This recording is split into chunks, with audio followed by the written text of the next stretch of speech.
It is Wednesday, June 5th, 2019. It is 8 p.m. Pacific Standard Time, and so you know what time it is. It's time for a little bit of coin metal. And it was a very educational, get your ass kicked at Jiu-Jitsu Wednesday, where we were working from the mount escape, full mount escape that is, not this side mount or half mount business, no. Under the weight, having to get that black belt escape in there, and it was a lot of fun. I did take it a little easier on my sparring today, and that's been something that I've been focusing more on, is not necessarily giving in to my opponent, but not fighting against them as hard, and just seeing where they're able to take the situation from there, you know. And so I did that on Monday a little bit, and my opponent did actually manage to get me in a I think it was an Americana. Yeah, got me in an Americana, and it was pretty smooth transition too. He kept the pressure up, and so it stayed within his grasp.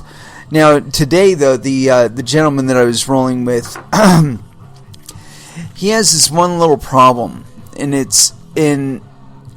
I think it's because he doesn't get to the opportunities often enough with me, when I'm really pushing, but this time I actually let him, try and really establish that, so like he was going for an armbar at one point, and he kept getting stuck on a couple things, and I did manage to stave off the armbar. But again, I wasn't trying to give it to him per se, but I wanted him to be able to get through the movement, you know what I mean? And so I almost let him have it, but it's like he skipped several spots.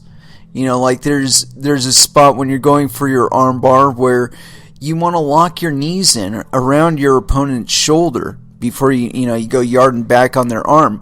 And he skipped right over that. He got his leg over my head, and he yarded back on my elbow, and it's like, nope, I'm not going to give it to you. And I had a nice gable grip on there, and I just held on to it until I was able to readjust the situation and pop my arm out of there. But anyway, so yeah, like I said, I went a little bit easier today, but it was more a kind of an exploratory thing. I was trying to pay attention to what little changes I could make that would change my opponent's angle of attack in such a way where they were no longer threatening to me, and give me an opportunity to possibly escape, if not in fact submit them. And I didn't get any submissions today. It was kind of lame. But I didn't really shoot for any either. I think I could have gone a little more aggressive with my last opponent, and I could have tore him a new asshole. But again, I wanted him to get the opportunity to figure out how to set it up. Figure out that right angle to navigate from the full mount on up into that arm bar, because it's one that I've only gotten right a couple times, and even then I stepped into it in a kind of unorthodox way. And so, or at least unorthodox for me. And so, it's one of those things where I don't think I get enough experience doing it. So, I was trying not to just stall the situation, but for the most part, my style involves a lot of pressure. Where I feel most comfortable is when I'm smothering you. You don't have a breath because your neck is pinched between my forearm and my shoulder, and I'm reaching all the way over your shoulder on the other side from under your head and hooking under your your pectoral muscle on the other side, and using that to hold you in tight and shit. I mean, I like to put pressure on people. I just like to. It's my thing. But I do need to modify it a little more, because I'm too quick to try and get on my hip, or get my hip to the ground. And I feel like that's a mistake. that I should definitely be more navigating for Neon Belly, because it's a more superior position for certain submission setups, and so I need to be working more on getting to my Neon Belly and getting my opponent up on their side. But today was like I said, it was a bit educational. We were doing a lot of positional sparring from the full mount position. Although I will say that even though I started with my opponent standing, I basically just walked him down, and I don't even know how I managed to get him down. I think he just like went down, or I tripped him, or I don't remember, honestly. I don't think I actually did trip him. I just kind of pushed back and then pulled him to the left, and he fell over. I don't know if that was his version of pulling guard, or if I just had him bent over far enough to where he couldn't actually get his legs up and around my waist. But nonetheless, it was a good takedown, and I maintained a pretty superior position, although I did give it up. And like I said, I wanted to get him in a superior position because I wanted him to, number one, prepare me for if I'm ever in that position again, and number two, give him the opportunity to see, okay, from here, where do I go from here to get my submission? Which submission should I concentrate on, and how should I get there? How do I get there without alerting my opponent that that's what I'm doing? It's a hell of a journey, jiu-jitsu.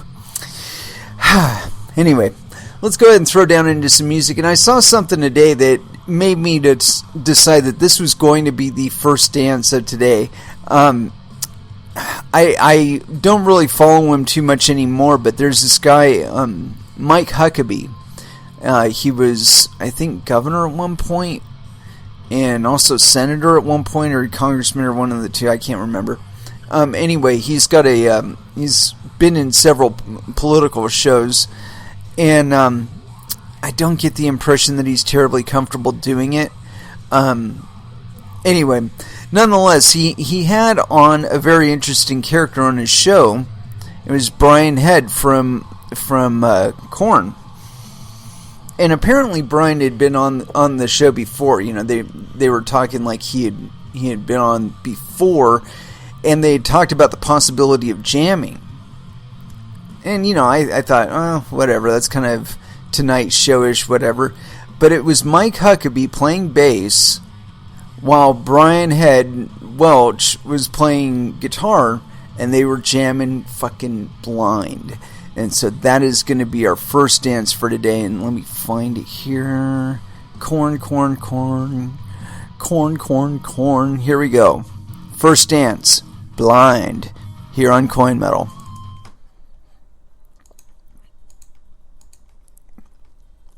And that was Prong with Compulsive Future Projection. I'll tell you what. I've been doing a lot of reviewing of albums on YouTube because I want to add some stuff to the repertoire, and it's a sad state out there, man. I mean, I don't know if it's I'm just not looking up the right stuff on YouTube or what, but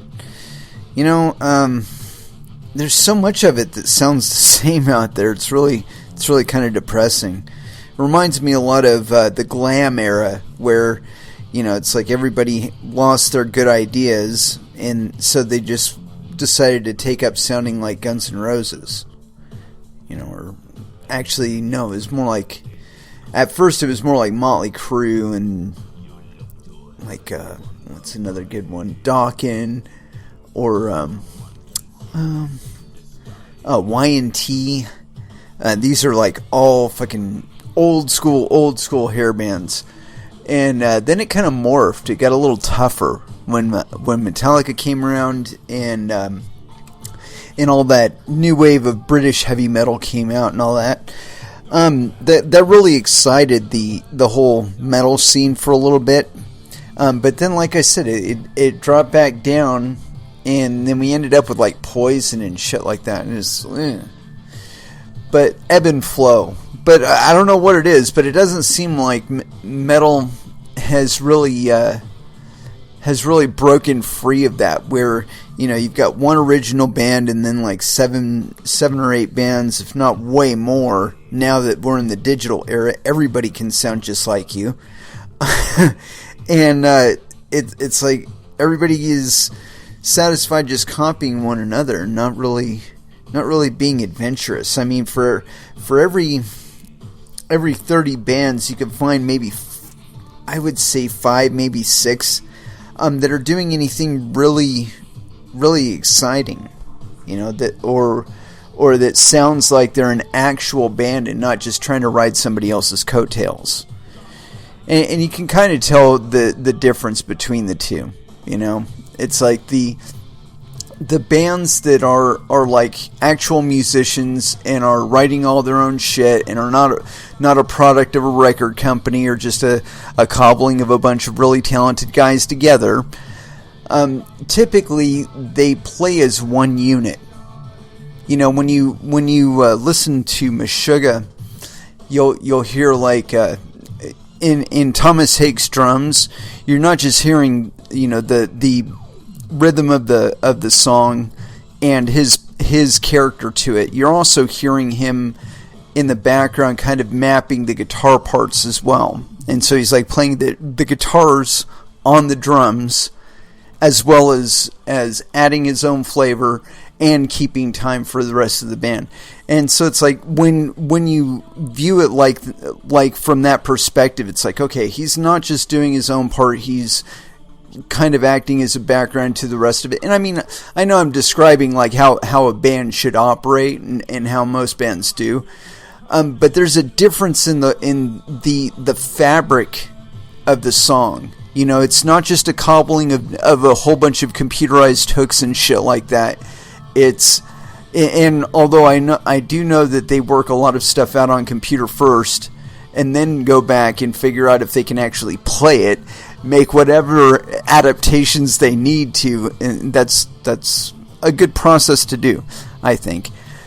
But the end product of it is much different than if you're like, I'm not going to name any bands because honestly, I think any band that's actually out there and putting out music, they deserve a tip of the hat. For every one of them, there's 100 guys, you know, that like look at their guitar and say, gosh, you know, I really wish I hadn't have stopped playing, you know, 6-7 years ago.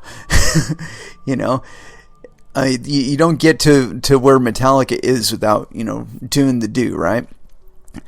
But at the same time, you know, I don't know. I think there should be a little more focus on trying to be individualistic.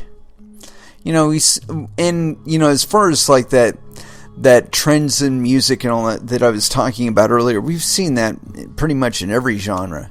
You know, and you gotta wonder about it. You know, it's like, is that a product of the people that are just like talented and they're like, you know, I don't really know what I want to do in music, but I want to be in music. You know, I'm talented in music, so you know, I want to do it. You know, whether it's you know, that kind of person being directed by other people to do specific music, or is it, you know, that, hey, what we're doing is really cool and all, but we'll probably sell a lot more records if we sound more like those guys over there. I don't know, maybe a little bit of insecurity. You know, there is certainly a lot of that in art. But, you know, it's a product of the fact that you're making a habit of trying to reach out into the darkness of the human creative process and drag something material back from it. I mean, you know, it's a scary prospect. You never know what you're going to bring back, and you never know if anybody else is going to like it. You know? But the only way you find out is if you try. Anyway, as far as what we're going to get into for material-wise, I've got a couple things I wanted to get into.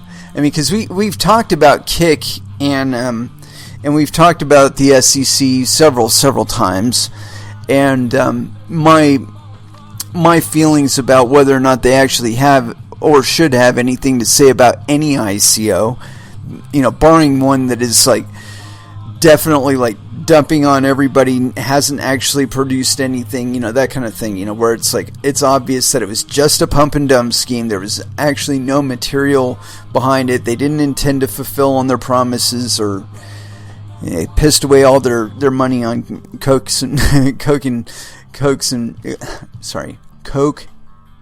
boats, and hoes.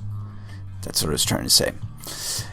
And it happens. There is a percentage of any endeavor that's what it devolves into. Whether or not they were at one time legitimately interested in producing, that somewhere along the way they pissed through too much money doing, partying or whatever, and or they just misappropriate it. They could actually be trying to fulfill, but they spend too much on hardware, not enough on software, or something like that, and they fail. And legitimately. But then again, there are some out there that are just scammy. And so, the position I see for the SEC is the point where somebody actually complains to them. Now, whether or not the complaint is actually material, or whether or not it's legitimate and just not an error in perspective, which does happen, that's something for them to determine in their investigations. But as far as making legal requirements or whatever of ICOs or any other cryptocurrency project, I don't believe the SEC has any place there. I really don't. Because just like I was saying about music, where you're reaching into the creative zone of the human mind and dragging something material out, we're doing that in cryptocurrency. Bitcoin and other cryptocurrencies are the product of humans. Not just in the mining of it, but in the design of it. And it's completely independent of any government organization, so, why they should have anything to say about it is beyond me. Anyway, I do have this case, and I'm thinking we might get into it because it's pretty well spaced and all that, and I think we might be able to get through it. It's kind of daunting, though, because it's 49 pages. But I wanted to get into this other thing first, because I've talked about this a lot on the show, where Chinese mining is a really interesting endeavor, in that the Chinese communicate to the rest of the world that they're going to be trying to ban cryptocurrencies or mining, or all kinds of other bullshit, and we're left wondering exactly what they're trying to do by saying that kind of stuff. It's like, do you want to do business with us or not? Anyway, I got this thing here. It's on Tribetica, Tribetica.com, or wait, is that Tribetica? No, I like Tribetica. Exploring illegal mining camps in western China. And let's see, this is by Renevy, authored May 30th, 2019 at 9:02 p.m. No indication of time zone. Oh, wait a minute. This is originally published somewhere else by someone else. So that's where we're going to go. This is it's on news.8btc.com. Local government to demolish illegal mining camp along a river in the west of China. Oh man, that sounds like a much more exciting article, doesn't it? And this is by Vincent He. And it was authored May 30th, 2019 at 15:32. Still no indication of time zone. But yes, penis. Although China shut down the Bitcoin trading platform and deemed it illegal, its attitude towards Bitcoin's mining is still ambiguous. Now, 70% of the world's Bitcoin are produced in China, while 70% of China's stock are in Sichuan, a western province of China, especially among the Dedu River, where there is plenty of hydropower. I get the impression this is translated imperfectly, I might add. As Bitcoin mining requires a lot of electricity, China's Bitcoin mining camp is often located in remote areas with low electricity charges, such as Xinjiang,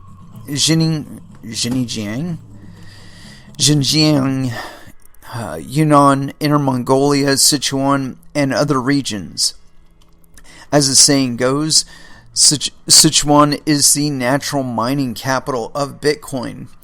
Due to nearly 50% of the revenue is used to pay for electricity, so the miner turned to direct power supply from power plant. Quote, the cost is very low for the direct power supply of the power station, for it does not need to be integrated into the state grid. Many mines are built directly in or near a power station, and they build their own substations. Said by a senior miner, as a Bitcoin mine factory building cannot be approved, not environmental assessment and construction report, and the mine may be suspected of illegal construction. Power plant direct sale also violates the electricity laws. The shortest factory building is on Daedu River embankment, only a few meters away from the river surface. I'm assuming they meant shoreline. Let's see here. Where the hell is that? River surface. The newly built cement wall is isolated from the office building of the power station and connected with the transformer unit, separated from the wall of the power station. Entering the factory building, the water mist emitted from the power plant drifted in, and the staff jokingly said, quote, this is natural cooling water. The walls of the building in the mine are equipped with large fans running at high speeds. In front of the doors in the workshop are dense mining machines. In front of some vacant machines, many workers are busy installing new machines. According to the staff, the mining machines come here from all over the country, mostly from Sichuan, Hunan, Jiangsu, Shenzhen, and other regions. The owners keep up their own mining machines in the mine camp. They pay the electricity fee, the deposit fee, and wait for the coins. Quote, during the flood season, the mining machines return to Sichuan and one after another. Jiai Wu said, just like migratory birds, the mining machines migrate to Inner Mongolia and Xinjiang in the winter and return in Sichuan and Yunnan in the summer, where electricity prices are lower. A mine owner revealed that because of the low signing of the power supply agreement with the power plant, building the plant cannot get environment assessment and construction reporting in advance. Quote, this is very common in the Daedu River Basin. It is necessary to approve if there are legal procedures within the scope of approved land for the power station leasing. It should be demolished if it is beyond the scope of planning. Municipal Bureau and Land and Resources said that they had known of the illegal construction of Bitcoin mining camps along the Daedu River. At present, a working group led by the Credit and Economic Bureau has been set up, which is conducting a thorough investigation. Yeah, whatever. They're probably looking at the amount of Bitcoin these people are mining, and they're like, fuck it, leave them there. They're making all kinds of money. I swear.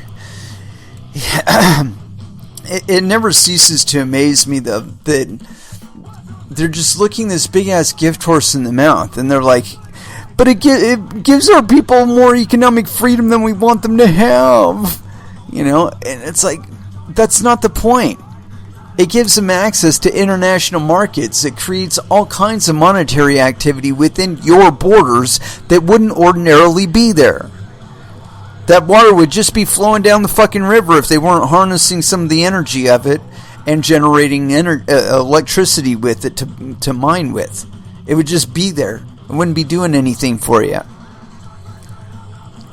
You know, I've said this multiple times, but I also believe that In addition to inspiring the creation of things such as hydroelectric facilities and expansions of electrical grids, that Bitcoin mining also incentivizes the expansion of internet networks.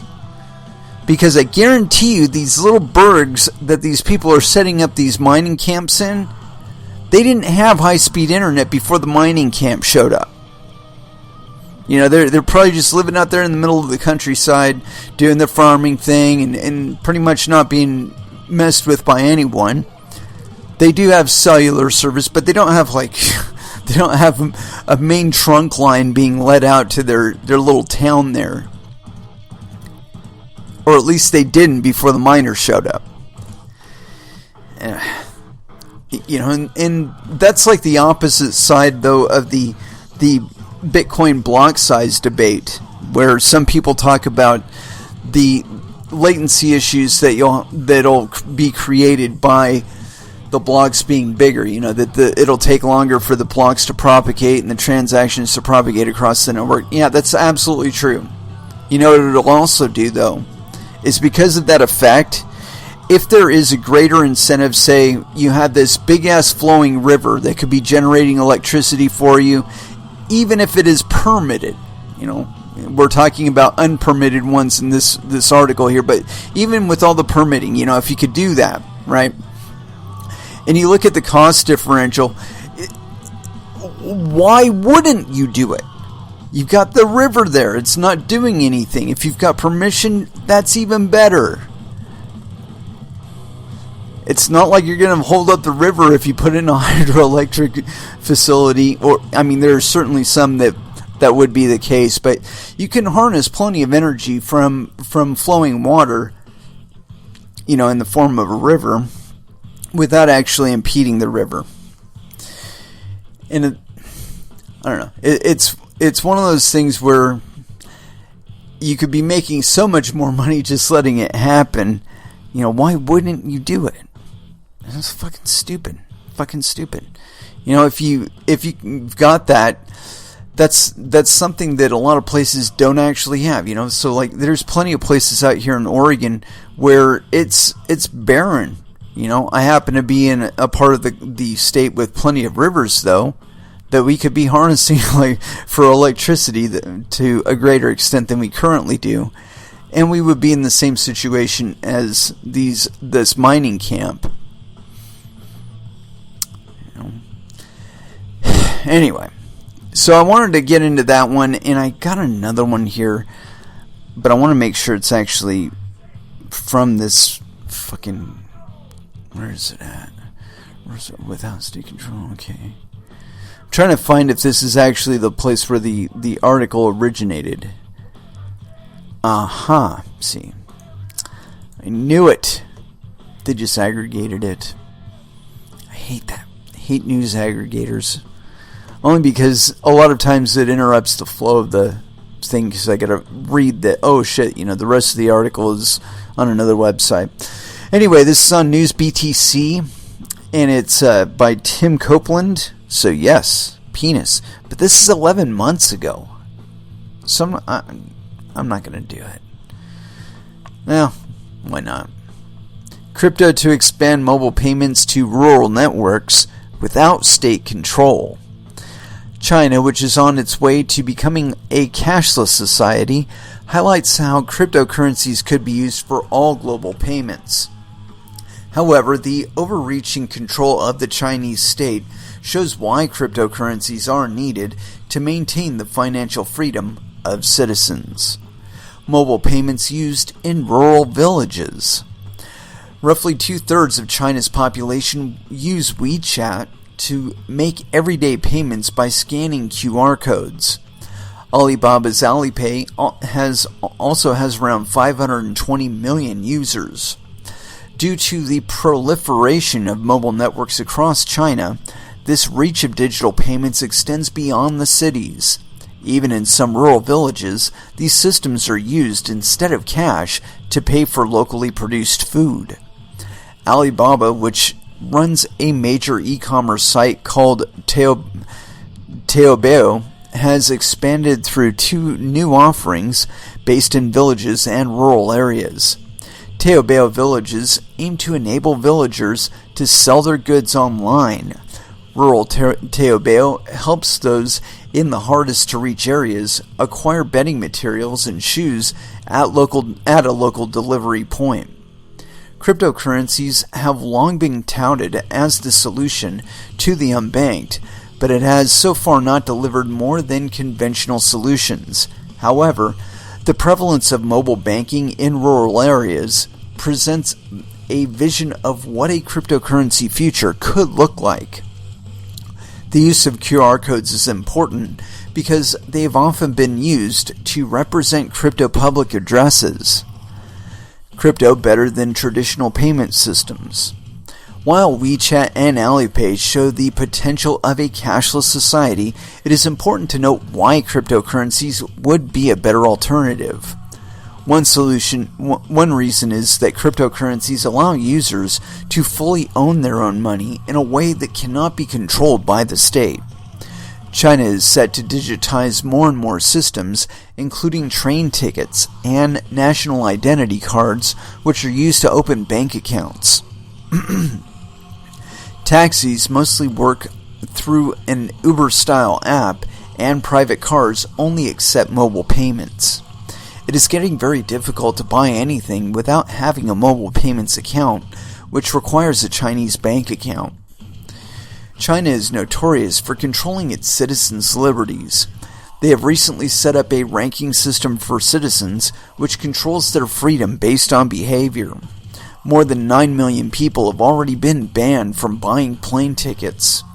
Punishments include stopping access to kids for school placements, throttling internet speeds, and stopping individuals from getting jobs. As a result, users who have cryptocurrency in their own wallet own it in a way that cannot be controlled by the state. As it is based on a blockchain technology, states cannot control it unless they attack the network as a whole.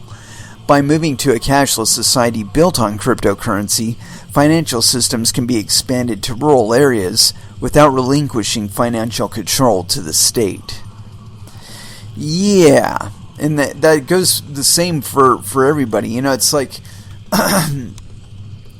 that one senator, I can't remember his name for some stupid reason, but he was bitching about the fact that cryptocurrency's stated intent was to take away the power of the U.S. dollar as a hegemon tool, right? It's not so much a goal that take place. It is a goal to displace fiat currencies, but the effect that it would have of displacing the United States and even the Chinese government from positions of authority in your own digital transactions is really all we're going for.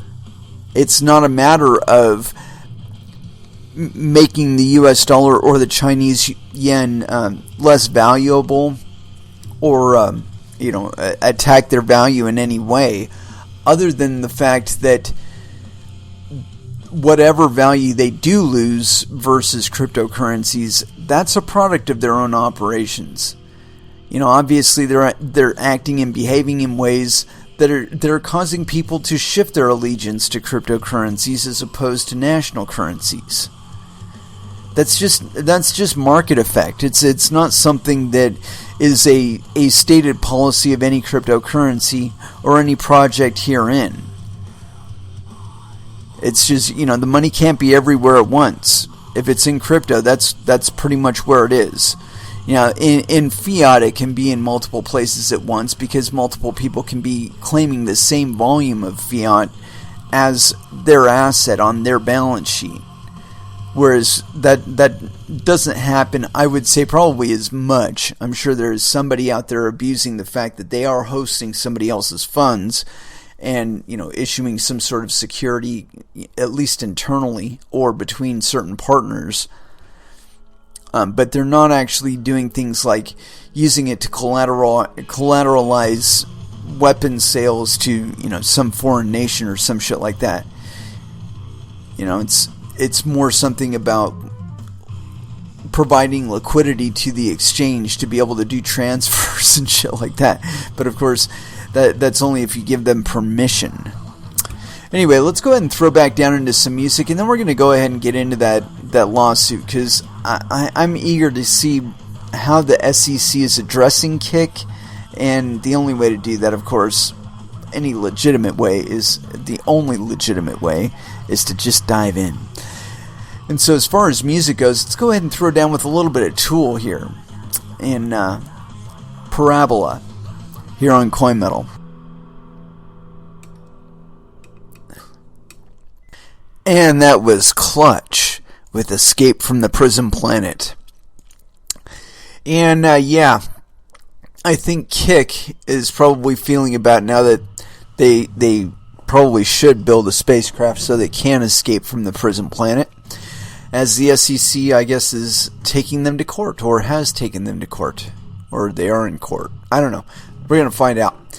Anyway, this is it's on SEC.gov. United States District Court, Southern District of New York, case number 19-CV-5244. Jury trial demanded. And this is U.S. Securities and Exchange Commission plaintiff versus Kik Interactive defendant. Complaint. Plaintiff, United States Securities Exchange Commission, the SEC, alleges as follows against defendant Kik Interactive. Kik, K-I-K. Summary. Number 1. From May to September 2017, Kik offered and sold 1 trillion digital tokens called, quote, KIN. More than 10,000 investors worldwide purchased KIN for approximately $100 million in US dollars and digital assets. Over half of this sum coming from investors located in the United States. However, Kik's offer and sale of KIN was not registered with the SEC, and investors did not receive the disclosures required by the federal securities laws. Number 2. Congress enacted the Securities Act of 1933 to regulate the offer and sale of securities. In contrast to ordinary commerce, which often operates under the principle of caveat emptor, Congress enacted a regime of full and fair disclosure requiring those who offer and sell securities to the investing public to provide sufficient accurate information to allow investors to make informed decisions before they invest. Such disclosure is ordinarily provided in a, quote, registration statement, which provides public investors with financial and managerial information about the issuer of the securities, details about the terms of the securities offering, and proposed use of the investor proceeds, and an analysis of the risks and material trends that would affect the enterprise. Yeah, dude, we call those white papers. Number 3. Section 5A of the Securities Act, 15 U.S.C. 75 EA, provides that unless a registration statement is in effect as to a security or an exemption from registration applies, it is unlawful for any person directly or indirectly to sell securities in interstate commerce. Section 5C of the Securities Act, 15 U.S.C. 77 EC, provides a similar prohibition against offers to sell or offers to buy unless a registration statement has been filed or an exemption from registration applies. I just want to go on record as saying that the SEC is blowing a bunch of fucking smoke. That this is all going on the presumption that what Kik offered in KIN was an actual security. And as of yet, I don't believe the Securities and Exchange Commission has adequately defined what exactly defines one ICO from another as far as which ones are securities. And I would argue, due to the trustless nature of the underlying asset, i.e. Ethereum, that because there is no actual regulatory entity required to establish the trustworthiness or liquidity availability of the security, so basically the SEC, one of their things is they go through your business prospectus and they say, okay, you've got enough actual collateral to potentially have to, in the event that you have to liquidate some in order to cover legal expenses or whatever, yeah, you're properly covered. That's what the SEC is there to do, right? But when the volume of Ethereum that is supporting this token is visible on the Ethereum blockchain by everyone on Earth, and they have read the fucking white paper associated with the cryptocurrency, they've replaced both the need of the SEC and fulfilled the SEC's requirements of an establishment of exactly what is being traded and what its purpose is and how it's supposed to work and its network and all that shit's described in a white paper typically. Now, I don't know specifically for Kin or Kik.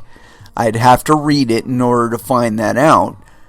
But I'd be willing to bet that their description of what exactly their cryptocurrency was supposed to do is probably more than adequate, and I would argue probably way more than a lot of the other entities that the SEC is more than happy to register and or give some sort of exemption to. Anyway. Continuing on, Section 5C of the Securities Act 15 U.S.C. 77 EC provides similar... let's see where we're at. Thus, Sections 5A and 5C of the Securities Act prohibit the unregistered offer or sale of securities in interstate commerce absent an exemption. In other words, they want you to ask them for permission. Number 4. The definition of security includes a range of investment vehicles, including stocks, bonds, and investment contracts. No. See, you shouldn't be able to fucking get away with that bullshit right there.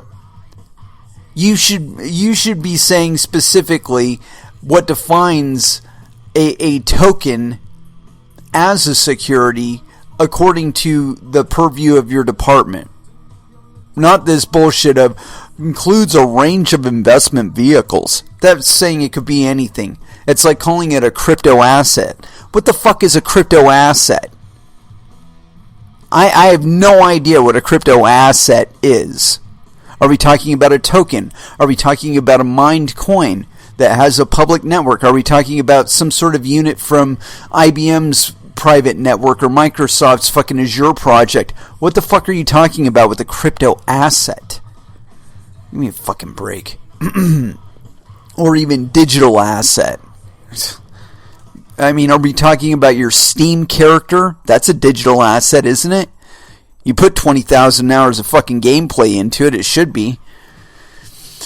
Continuing on. Thus, sections 5A and yeah, we got that. 4. The definition of a security includes a range of blah, blah, blah. Investment contracts are transactions where an individual invests money in a common enterprise and reasonably expects profits to be derived from the entrepreneurial or managerial efforts of others. That's a little bit better description. In a variety of circumstances, courts have found that investment vehicles other than stocks and bonds constitute investment contracts, including interests in orange groves, animal breeding programs, railroads, airplanes, mobile phones, enterprises existing only on the internet. As the Supreme Court of the United States has noted, Congress defined a security broadly to embody, quote, flexible rather than static principle, one that is capable of adaptation to meet the countless and variable schemes devised by those who seek to use the use of money of others on the promise of profits. Number 5. Kik, a private Canadian company founded in 2009, owns and operates a mobile messaging application called Kik Messenger. Despite Kik Messenger's initial success and the company's receipt of venture capital funding, Kik's costs have always far outpaced its revenues, and the company has never been profitable. Number 6. In late 2016 and early 2017, Kik faced a crisis. Fewer and fewer people were using Kik Messenger. The company expected to run out of cash to fund its operations by the end of 2017, but its revenues were insignificant, and executives had no realistic plan to increase revenues through its existing operations. In late 2016 and early 2017, Kik hired an investment bank to try to sell itself to a larger technology company, but no one was interested. Number 7. Faced with a shrinking financial runway, Kik decided to, quote, pivot to an entirely different business and attempt what a board member called a Hail Mary pass. Kik would offer and sell 1 trillion digital tokens in return for cash to fund company operations and a speculative new venture. 8. Starting in early 2017, Kik began to devise a plan to offer and sell digital tokens. The plan became public on or about May 25, 2017, when Kik announced the Kin token offering by publishing a white paper and issuing press releases, and through a speech by Kik's chief executive officer, CEO, at a blockchain industry conference in Manhattan. Through these and other outlets, Kik enthusiastically described the Kin offering and Kik's plans to create, develop, and support what Kik called the Kin ecosystem, in which at an unspecified future date, if the project was successful, Kin could be used to buy goods and services. Number 9. From the initial May 2017 announcement through September 2017, Kik relentlessly pitched Kin and the prospect that Kik's future efforts to develop the Kin ecosystem would drive an increase in Kin's value. Kik emphasized that only a finite number of tokens would be created and that rising demand for the tokens would cause their value to appreciate. Kik promised that it would spur such demand by dedicating company expertise and resources, including proceeds from Kin sales, to specific ecosystem enhancing projects, including the redesign of Kik Messenger to incorporate Kin, the creation of what Kik called a, quote, rewards engine to compensate companies that fostered Kin transactions, and the implementation of a new Kin-specific transaction service to address flaws in existing blockchain technology. Kik also assured prospective buyers that following the distribution of the coins, buyers would be able to trade Kin on secondary trading platforms, often described as exchanges, enabling conversion of Kin to either a digital asset, ergo Bitcoin or Ether, or fiat currency, US dollars. 10. Throughout its Kin promotional campaign, Kik also declared that the company would share with buyers a common interest in profiting from Kin's success. In addition to selling 1 trillion tokens through its then ongoing offering, Kik would create and allocate to itself 3 million Kin tokens over a 2.5-year period.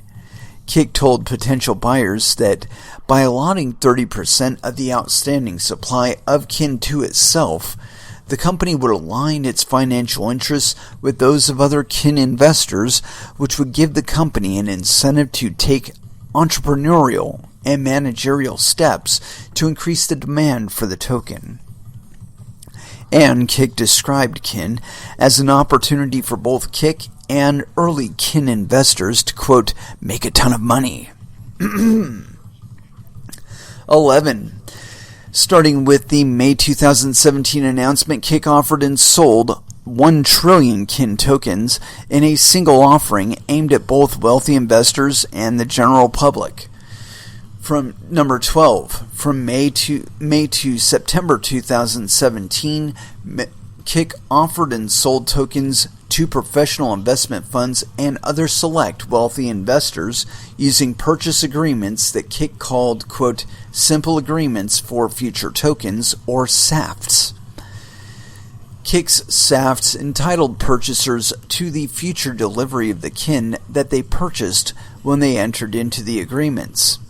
Under the SAFTs, investors bought kin at a discount to the price that the general public would pay, and Kik promised to deliver the tokens pursuant to a schedule, half at the time that it delivered tokens to the general public, and half on the 1-year anniversary of the first delivery. Kik's sale of kin through these purchase agreements was denominated in US dollars, and Kik raised approximately $49 million. 13. From May through September 2017, Kik also offered kin to the general public and had public investors sign up for its public sale, even while the company was offering and selling discounted kin to investment funds and other wealthy investors using its SAFTs. Kik's September 2017 sale of kin to the general public was denominated in Ether, and Kik received approximately $50 million of this digital asset. 14. On September 26, 2017, Kik delivered to the public investors all of the kin that they had purchased, and delivered to the investors who had bought at a discount through SAFTs half of the tokens they had purchased, pursuant to the contract's terms. 15. Of the nearly $100 million in cash and Ether received by Kik, over $55 million was raised from United States-based investors. 16. Throughout Kik's 2017 offering and the sale of kin, the decentralized economy that Kik had marketed did not exist. In addition, when Kik distributed kin on September 2026, 2017, no one, not even Kik, offered goods or services in return for kin. 17. On July 25, 2017, approximately 7 weeks before Kik started the public sale of kin, the SEC issued what is often called the, quote, Dow report. The Dow report advised those who would use distributed ledger or blockchain-enabled means for capital raising to take appropriate steps or ensure compliance with the U.S. federal securities laws, and found that digital assets at issue in that manner were securities. Even prior to the Dow report, however, Kik had been informed by one of its consultants that the kin offering was potentially an offering of securities that needed to be registered with the SEC, and that the, quote, unregistered public securities offerings are not legal in the U.S. 18. Under the federal securities laws, Kik offered and sold securities from the initial May 2017 announcement of kin through September 2017, but Kik has never filed with the SEC a registration statement for its offer and sale of securities. By failing to prepare and file a registration statement, Kik did not provide important information to investors regarding the investment opportunity provided by Kik, such as information about Kik's current financial condition, including that the company's expenses far exceeded its revenue, future plans of operation and budget, the proposed use of investor proceeds, and detailed disclosure of material trends and the most significant factors that made the offering speculative and risky. Kik thus failed to disclose information relevant for investors to evaluate Kik's promises about the investment potential of kin and the kin project. 19. Kin is currently trading on unregulated trading platforms about half of the value that public buyers paid in the offering, and during the intervening period, it is often traded much lower. Oh, so they got some of their money back so far. Cool. 20. 20. By engaging in the conduct set forth in this complaint without a registration statement being in effect or filed, Kik has engaged in the unlawful offer and sale of securities in violations of Section 5A and 5C of the Securities Act 15 U.S.C. 77EA, 77EC. 21. Unless Kik is permanently restrained and enjoined, it will continue to engage in the acts, practices, and courses of business set forth in this complaint, and in acts, practices, and courses of business of similar type and object. Nature of the proceeding and relief sought. 22. The SEC brings this action pursuant to the authority conferred upon it by Section 20 of the Securities Act, 15 U.S.C. 77T, subsection B. 23. The SEC seeks a final judgment, A. Permanently enjoining Kik from engaging in acts, practices, and courses of business alleged herein, B. Offering Kik to disgorge its ill-gotten gains and pay a prejudgment interest thereon, and C. Imposing civil money penalties on Kik pursuant to Section 20D of the Securities Act, 15 U.S.C. 77T, subsection D. Jurisdiction and venue.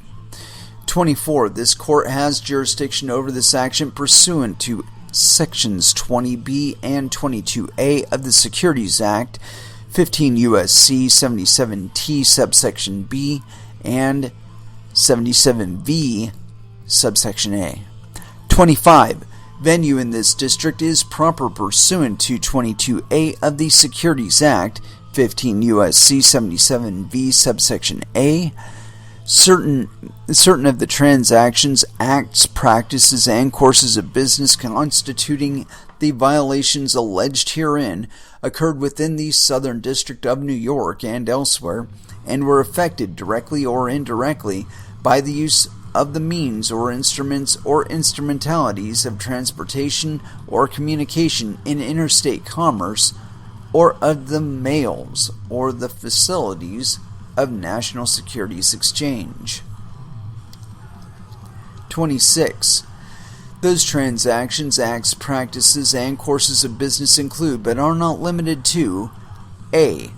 Kik's office in this district from which Kik employees marketed the KIN offering and worked to create demand for KIN tokens. B.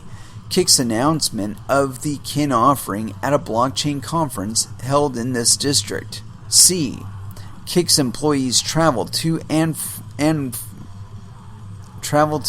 work in the United States to promote the KIN offering, including meetings with potential purchasers, potential purchasers located within this district. D. Kik's retention of consultants in this district to work on and promote this KIN offering. And E. Kik's offers and sales of KIN tokens to purchasers located within the United States, including in this district. 27. Kik has agreed to jurisdiction in the United States concerning disputes related to KIN. When selling KIN to the general public, Kik required investors to agree that all disputes about the purchase and use of KIN would be heard by an arbitrator or court in the United States, specifically the state of Delaware. Defendant. 28. Kik Interactive Inc., Kik, or defendant, is a privately held Canadian corporation with headquarters in Waterloo, Ontario, and offices in New York City and Tel Aviv. Background on digital assets. Number 29. An initial coin offering, or ICO, is a fundraising event in which an entity offers participants a unique digital asset, often described as a coin or a token, in exchange for a consideration, most commonly Bitcoin, Ethereum, US dollars, or other fiat currency. The tokens are issued and distributed on a blockchain or cryptographically secured ledger. Kik's offer and sale of Kin from May to September 2017, including the sales through SAFTs and to the general public, constituted an ICO. Number 30.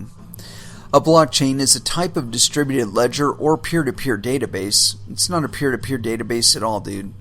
That is spread across a network and records all transactions in the network in theoretically unchangeable and digitally recorded data packages called blocks. Each block contains a batch of records of transactions including a timestamp and a reference to the previous block, so that the blocks together form a chain. The system relies on cryptographic techniques for securely recording transactions. A blockchain can be shared and accessed by anyone with appropriate permissions. Internet access. Fuck.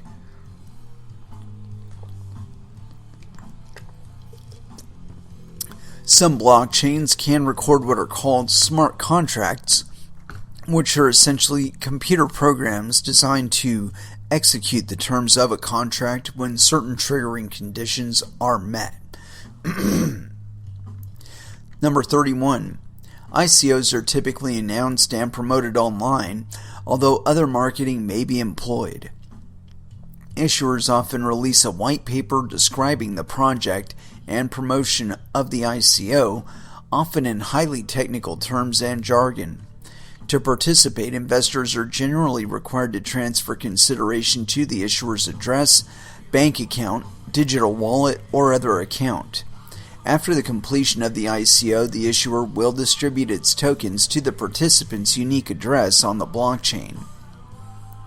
In the marketing of the Kin ICO, Kik often referred to the public sale and distribution of Kin as the token distribution event or the network launch. Number 32. Issuers and individuals increasingly have been using blockchain technology in connection with raising capital for businesses and projects. A blockchain enabled offerings are often targeted at retail investors in the United States and globally. The overall size of the ICO market has grown exponentially. It is reported that more than $20 billion was raised between June 2017 and November 2018. Number 33. After the initial sale by an issuer, tokens are sometimes transferred between users or listed on online trading platforms, which are sometimes colloquially referred to as exchanges, whereon the tokens trade for digital assets or fiat currencies. Other entity discussed in this complaint. Number 34. Kin Ecosystem Foundation is a non-profit foundation that Kik announced to the public in May 2017 and created under Canadian law on September 12, 2017. The foundation has had a 2-member board of directors since its founding. Initially, the directors were Kik's CEO and Chief Financial Officer, CFO. Since May 2018, the directors have been Kik's CEO and longtime Kik consultant. Because Kik's CEO has always been one of 2 board members, the foundation has always needed the CEO's approval to conduct any business. As discussed further below, the foundation was created so that it could receive 6 trillion Kin to distribute in such a way as to compensate, through the so-called rewards engine, companies that promote Kin transactions and therefore boost participation in the Kin ecosystem and demand for Kin. I could have swore they only announced that they were doing 1 trillion. Where did that other 5 trillion come from? Facts. Number 1. In early 2017, Kik faced financial crisis. Number 35. Since its founding in 2009 until its 2017 ICO, Kik raised at least $120 million from venture capital investors and a Chinese technology and entertainment conglomerate. 36. Prior to the Kin project in 2017, Kik's only business line was Kik Messenger, a mobile software application or app that lets users communicate with each other using mobile devices. This app had initial success, attracting millions of users around the world, with a significant concentration among teenagers and young adults in the United States. 37. After several years, however, Kik's business faltered. In 2016, Kik Messenger became less and less popular. Daily average users dropped from more than 10 million in January 2016 to about 6 million in January of 2017. Monthly average users dropped from more than 28 million in January 2016 to about 20 million in January of 2017. 38. Kik Messenger had always been difficult for Kik to monetize, and Kik has never generated appreciable revenue and has never been profitable. From mid-2015 to mid-2016, the company recorded $2.2 million in revenue, but had total expenses of $29.2 million, and the company experienced a comprehensive loss before adjustments for income taxes of $29 million. From mid-2016 to mid-2017, the company recorded $1.5 million in revenue but had $32.3 million in expenses, and the company experienced a comprehensive loss before adjustments for income taxes of $32.9 million. 39. During its early years, Kik Messenger was a competitor of other messaging applications such as Snapchat and WhatsApp, but the fates of these companies diverged.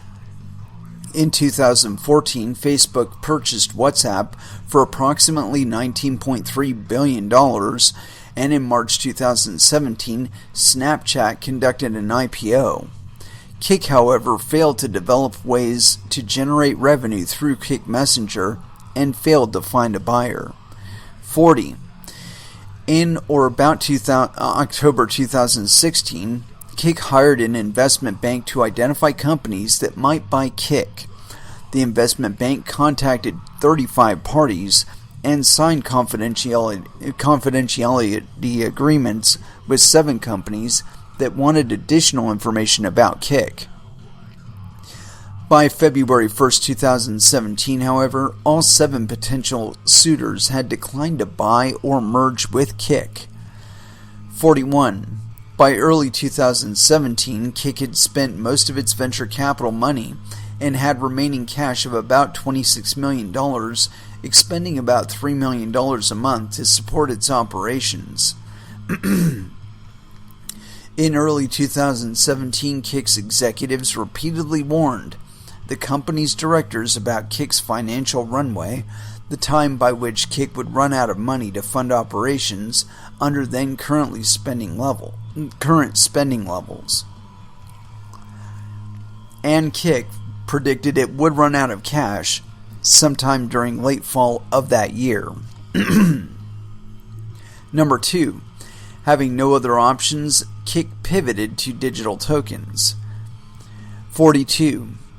Facing steadily declining cash reserves and no reasonable prospect of generating meaningful revenues from its current businesses, Kik's executives discussed the idea of pivoting to digital tokens as a, quote, a way to raise capital. By early 2017, Kik's senior management had concluded that an ICO was Kik's only option. One member of Kik's board of directors, soon after discussions began, described the plan as, quote, a Hail Mary pass. 43. From the outset, Kik saw investors and speculators as a crucial target audience for an ICO. For example, in a meeting on February 16, 2017, Kik's executives and directors discussed the need to craft an offering that would appeal to, quote, crypto investors, and that the growing market for crypto assets, highlighting a 50% 3-year CAGR, compound annual growth rate, for such investments. At this meeting, Kik executives and directors anticipated that, quote, crowdfunders would invest in tradable digital tokens of a non-blockchain company if offered good risk-return potential. 44. The timing of Kik's pivot coincided with a dramatic uptick in the number of ICOs generally. CoinDesk, an online information service focusing on the blockchain industry, reports that in 2017, at least 343 ICOs occurred, up from only 43 the previous year. 45. At the February 2016 board meeting, facing a dearth of other options, Kik's board of directors instructed the executives to assume that Kik would conduct an ICO. 46. Following the meeting, in an email to several employees dated February 28, 2017, Kik's CEO described Kik's new, quote, crypto story, which would be a, quote, a new way to raise capital. He wrote that the company would, quote, sell some tokens to crypto investors to raise money, and that more demand for the token would mean, quote, value goes up and therefore buy today, sell tomorrow, profit. Sounds a bit like the Underpants Gnome marketing plan, doesn't it? gather underpants, question mark, profit. 47. Similarly, in a March 24, 2017 email to employees, Kik's CEO described his, quote, vision for an offering of tokens, then called Kik Points. He explained that Kik's creation of demand for the tokens in the future would mean that people could buy now at a low price and sell later at a higher price to create a return. If you buy some Kik Points today when the demand is low, then you will be able to sell them at a higher price tomorrow when the demand is higher, creating a return. I think they call that a Ponzi scheme. This potential return encourages investors to, quote, buy in at an ICO. An ICO is where Kik takes a portion of its reserves from its Fort Knox, say 100 million of the 1 billion Kik Points that we initially created, and put in our Fort Knox, and sells them in an auction. The value proposition to investors is that if they buy in today at the ICO and then demand for the currency goes up because of all the things we do to create demand for them, then they will be able to sell their points at a higher price in the future and make a return. The money taken in from investors for the ICO used by Kik to fund development and create more and more demand by both growing the community and by growing the demand for the currency within the community. During this same time period, Kik began to work with a consulting firm located in New York City to research the market for tokens and other digital assets and to design an ICO. 49. The consultant's research confirmed for Kik that, quote, serious crypto investors globally, as well as small VC funds and family offices that are pushing into this space, could, in fact, become interested in adding Kik tokens to their existing portfolios of digital assets. The consultant's research also indicated to Kik that the majority of people who buy a potential token would do so for investment purposes rather than to use the token to obtain goods or services. 50.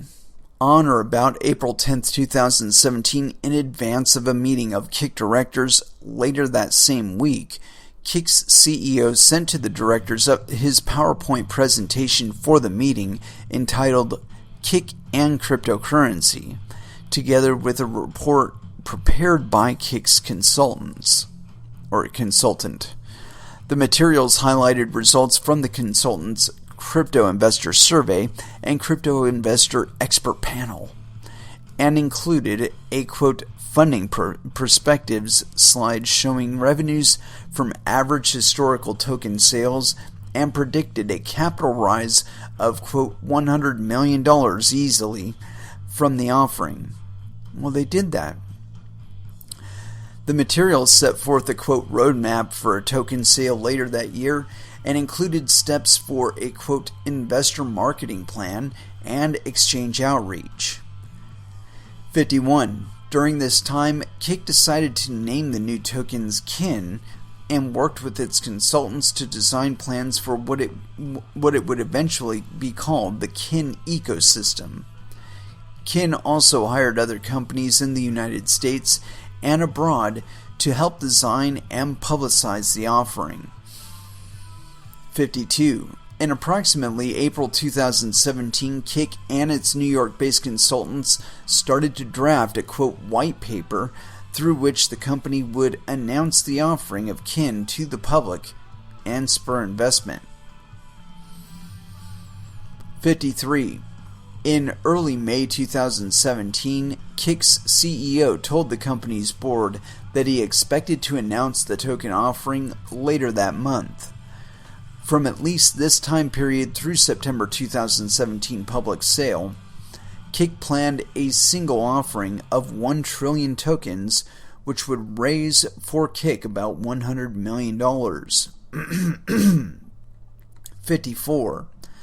On May 22nd, 2017, in advance of a telephonic board of directors meeting the next day, Kik CEO sent the directors a PowerPoint presentation with details about the company's planned offering, which had been fleshed out during the drafting of the white paper.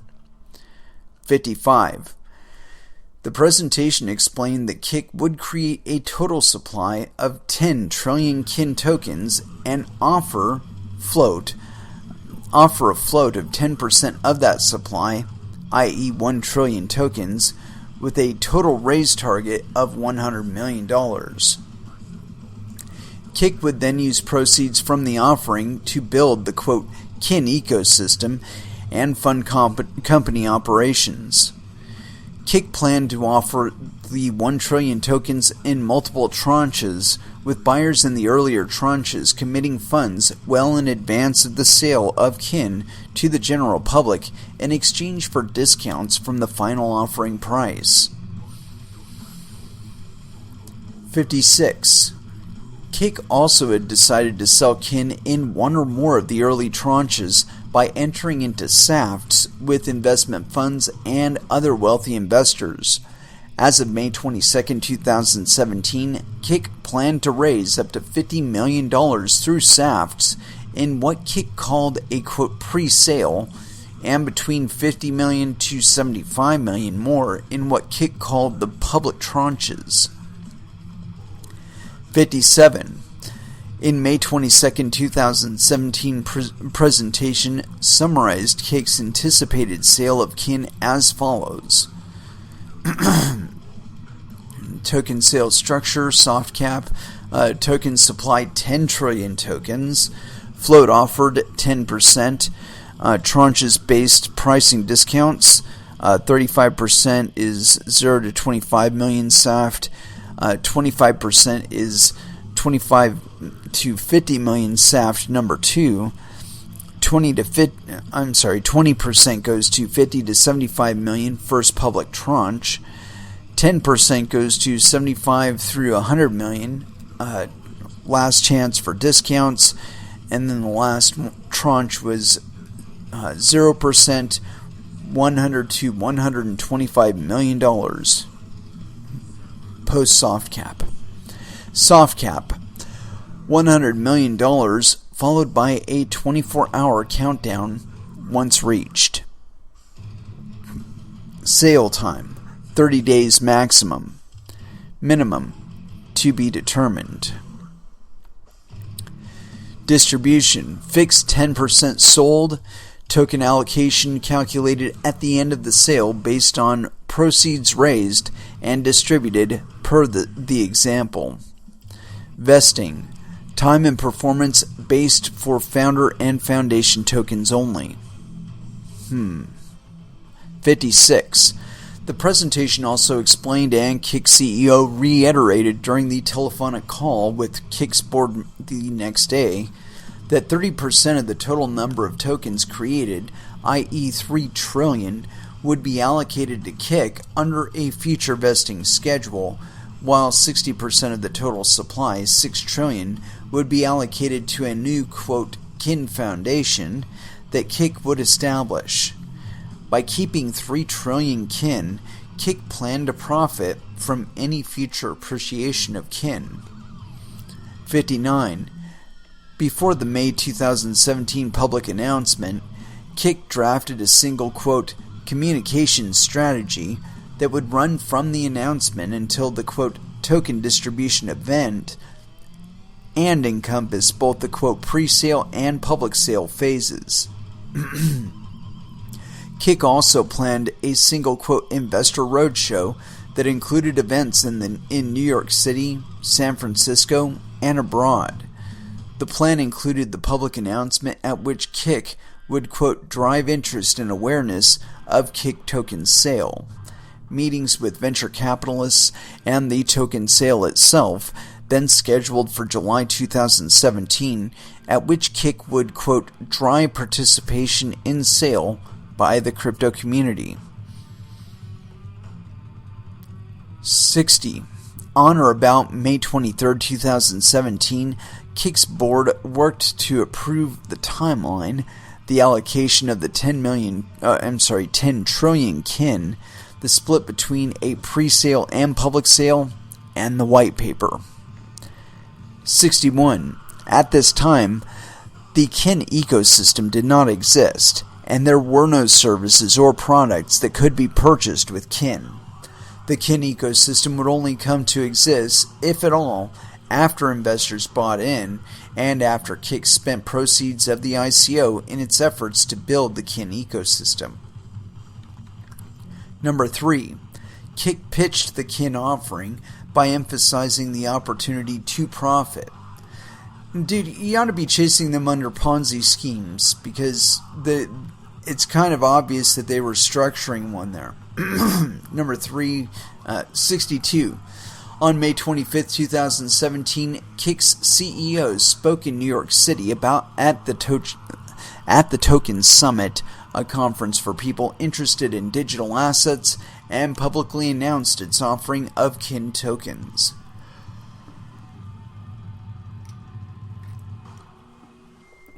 Kik chose the Token Summit because, as a Kik executive observed, quote, the primary audience for the initial announcement really is an investor community, and such investors were expected to be in attendance. The presentation was videotaped and posted by Kik on YouTube, making it accessible to anyone on the internet. 63. Also on May 25, 2017, in coordination with the Token Summit presentation, Kik's CEO appeared on CNBC, and Kik published on social media and other internet sites various statements and documents that described the kin offering, including, but not limited to, A. Kik's white paper, B. a post by Kik's CEO on Medium, an online publishing platform, C. a press release entitled, quote, Kik to integrate kin tokens as a first mainstream adoption of cryptocurrency, D. another press release entitled, quote, announcing kin cryptocurrency for an open future, and E. a professionally produced video that Kik posted on YouTube. 64. These public statements repeated and expanded upon Kik's Token Summit presentation. Kik provided information on the amount of kin to be sold and invited interested investors to sign up for alerts and information on Kik's website. 65. The public statements, along with subsequent statements throughout the offering, highlighted Kik's vision that it would profit alongside other Kin investors because the value of Kin held by both Kik and outside investors would increase as Kik helped increase demand for Kin. For example, during his May 25, 2017 CNBC appearance, Kik's CEO stated, quote, "You are just bringing people together, creating a place where they can create value for each other, transacting in a new cryptocurrency. And that alone is enough to make a great financial return."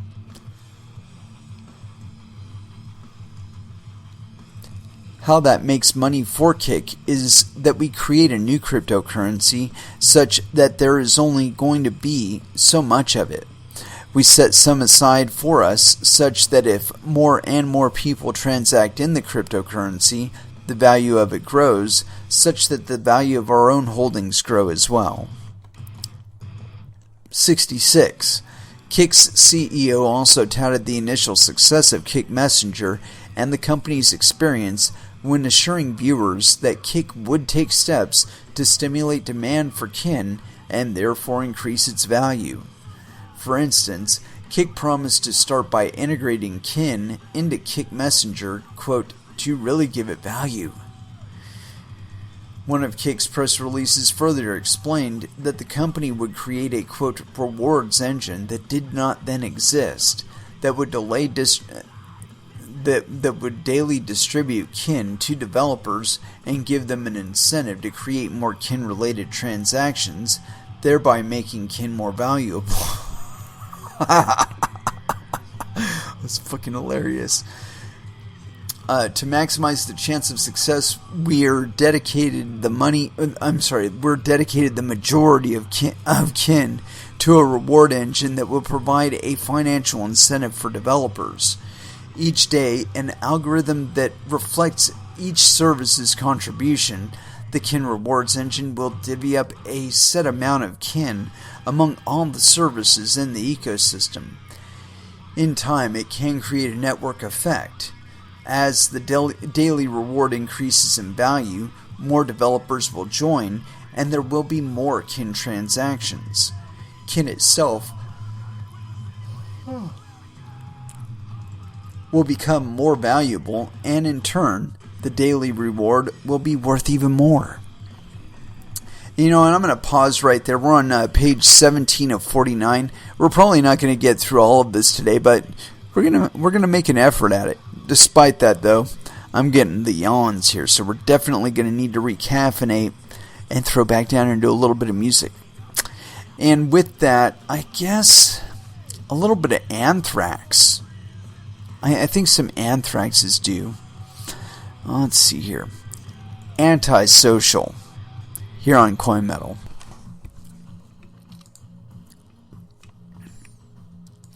And that was Wayne Static with Static Killer. And as far as what we're getting into, I think we'll dip a little bit further into this business, because I haven't seen any claim yet by the SEC that there was actual instances of any kind of issue with regard to Kik utilizing some of the funds from their ICO to keep operations going with their other service that's just like hemorrhaging funds. Anyway, continuing. Let's see. 67. Kik's May 25th Medium post made many of the same points, also stating that because of increase of demand that would result from Kik's offers to build and support the ecosystem, quote, Kin itself will become more valuable, and in turn the daily reward will be worth even more. 68. While touting the prior successes of Kik Messenger and outlining its future plans for Kin, Kik did not publicly disclose its financial statements, including the fact that its costs far exceeded revenues, or that the company anticipated running out of money absent a successful ICO. or other details about Kik and the offering that Kik would have been required to include in a registration statement filed with the SEC for the offering. And that right there, I think, is probably the only thing that separates Kik from a lot of other ICOs that the SEC has been pointing at and saying, hey, are you a security? Because the fact of the matter is that they had a pre-existing company with a pre-existing balance sheet that wasn't looking all that great to begin with. And there was this association. Anyway, continuing on. 69. In the weeks and months following the May 25th announcements, Kik promoted the Kin offering through numerous channels that resembled a traditional roadshow for an initial public offering of securities, where a series of presentations are made in various locations leading up to the offering. Kik's promotion included a multi-city publicity tour, during which Kik executives gave both public presentations intended to raise awareness of the public sale and private meetings with potential investors. This roadshow included an event in San Francisco on or about June 28, 2017, as well as stops in China, the United Kingdom, and Canada. 70.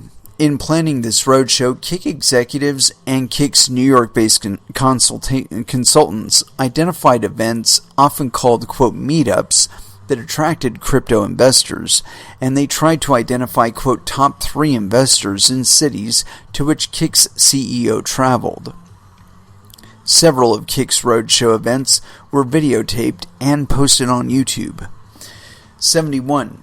Concurrent with the publicity tour, Kik executives communicated and met with individual potential buyers by calling, emailing, and traveling to multiple United States cities, including to New York City and San Francisco. Kik employees also continued the company's campaign to market Kin to the public by posting messages on social media, Medium, Twitter, an online news and social networking service, Reddit, a social networking and news aggregation website, Slack, an online hub for communication and collaboration, and other online platforms. 72. During this same period, the overall demand for other digital tokens and assets significantly increased, and potential Kin investors were well aware of older digital assets, such as Bitcoin, had dramatically risen in value, generating monumental returns for early investors. As the Kin offering's lead investor observed, quote, the ICO market was white hot.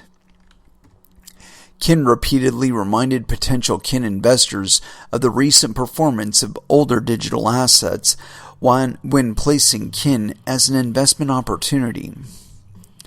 73.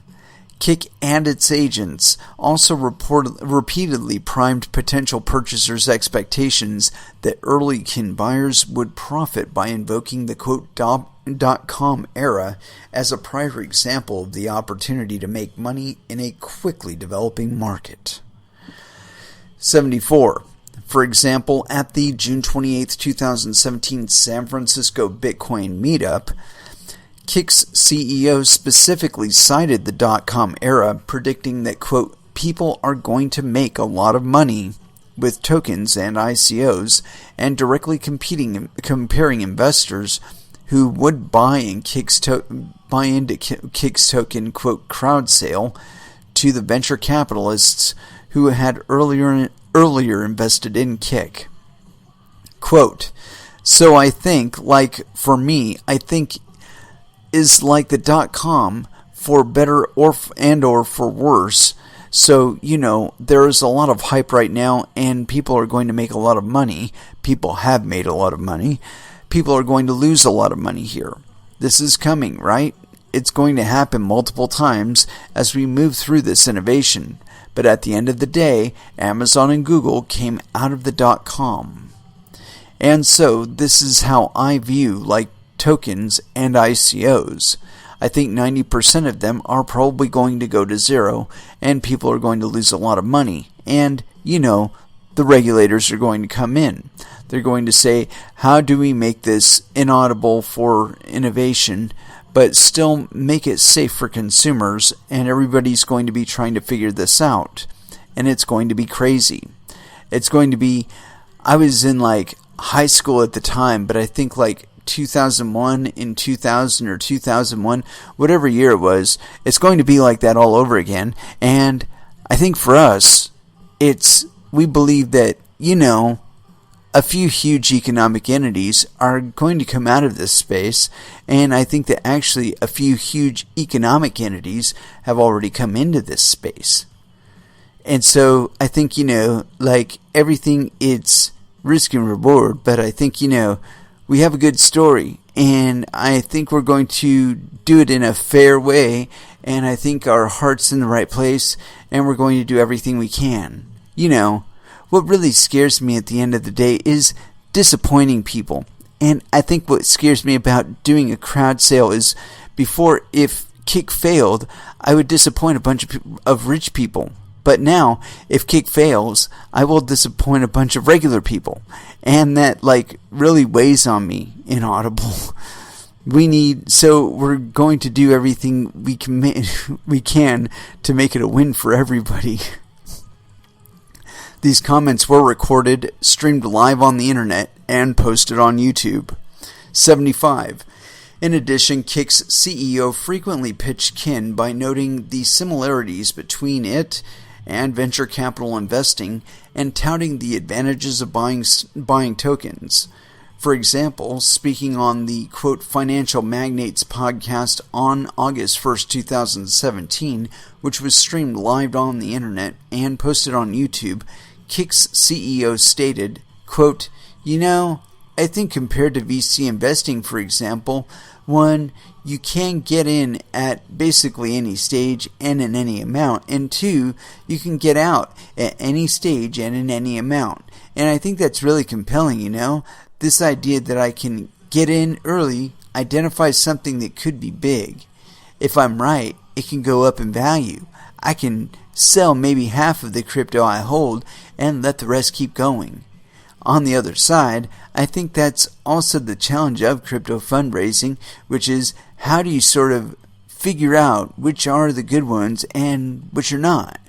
And then how do you keep these teams sort of honest and executing on the vision that they laid out? Because I think that's the hard thing right now. There's a lot of projects right now. They're all raising lots of money. It's hard to know which are the good ones and which are not. And then once those projects get that money, it's hard to see, if when we were 5 people 8 years ago, somebody had given us $100 million, which they did, that would have been runway forever, and there would have been no sense of urgency to figure out the next phase of the vision so that you could create the next version of the story so that you can go out and raise more money and keep the company alive. Now it's hey guys, we can spend $1 million a year for the next 100 years and we still wouldn't have run out of money. So I think that's going to be a challenge of crypto, is picking out which ones are the good ones versus the bad ones, and then creating a sense of urgency and accountability behind the teams. 76. Various observers, including financial and technology news sources that reported or publicly commented on Kik's offering of Kin, either repeated the company's statements that Kin could appreciate or themselves analyzed Kin as a potential investment. For example, a writer reporting on the June 2017 conference in China repeated statements by Kik's CEO about Kin's investment potential. Quote, while some people have made significant money off of Bitcoin, others are skeptical as to whether volatile cryptocurrencies are a good investment. Kik's CEO can see it going either way. The way I think about ICOs is it's very similar to the dot-com era. There was a bunch of excitement, people made a bunch of money, people lost a bunch of money, but Amazon and Google came out of it. 77. An article by a CNBC columnist dated July 11th, 2017, discussed how Kik saw its ICO as a way for Kik itself to, quote, exit like an IPO, and calculated Kik's potential profit if Kin increased in value like other digital assets had done. 78. Similarly, a September 4th, 2017 article on an online blockchain news service described Kik's plan to use the proceeds from Kin sales to create the Kin ecosystem and analyze the merits of buying Kin for flipping and for its, quote, long-term potential as an investment, opining on the project's implied valuation and the risk that investors could sell rapidly on a secondary trading market. Yeah. In other words, dump behind the scenes. Let's see. Section 4. Kik assured buyers that any Kin purchased could be easily resold. God, dude. Okay. 79. In the initial announcements of the Kin project and throughout the Kin offering, Kik told potential buyers that they would be able to easily liquidate their Kin holdings and that Kin would trade on online trading platforms, which Kik referred to as exchanges, soon after issuance. And I think I'm going to go ahead and pause it right there. We're actually on page 20 of 49. And so if you want to pick up where we left off, that's where you want to do it. In section 4, Kik assured buyers that any Kin purchased could be easily resold. But yeah, like I said, we're running out of runway here. And so I just want to kind of leave it at that so we can actually comment on what's going on here. Like I said earlier, the facts, there were certain facts that until now have been completely undisclosed to me. At first the assurance or the concern of there being some sort of cross-pollination going on there or some commingling of funds, that wasn't apparent to me until we were continuing on in there. And it seems to me I actually covered Kik, their ICO or something like that. I could swear I read their fucking white paper on the show or something like that. But as far as this stuff goes, if you've been in this space long enough, you can read a white paper and deduce some certain legal aspects of it.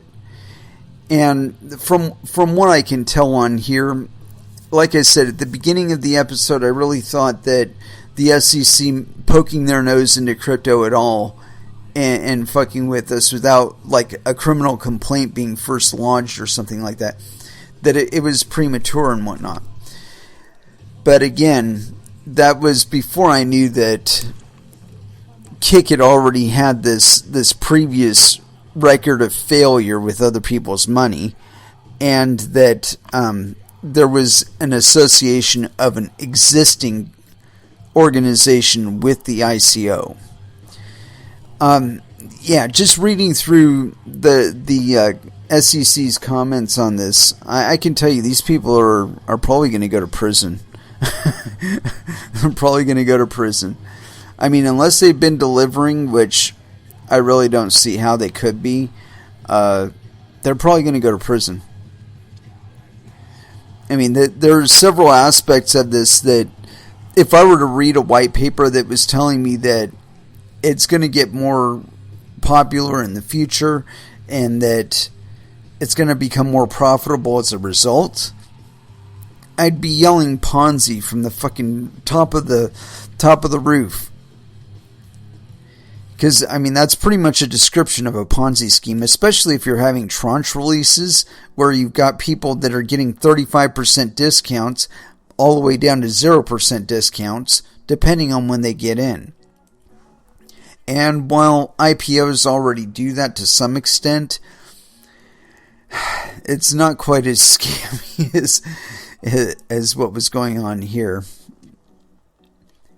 But there have been plenty of flash in the pans. One of them that people continually look over, which I think is probably most easily adapted as a metaphor to what's going on in cryptocurrencies, is what happened with Linux. You know, everybody talks about the dot-com bubble, but they don't talk about the bubble that happened right after that, which was the Linux bubble. And you want to talk about some fucking lunacy? I saw some fucking lunacy.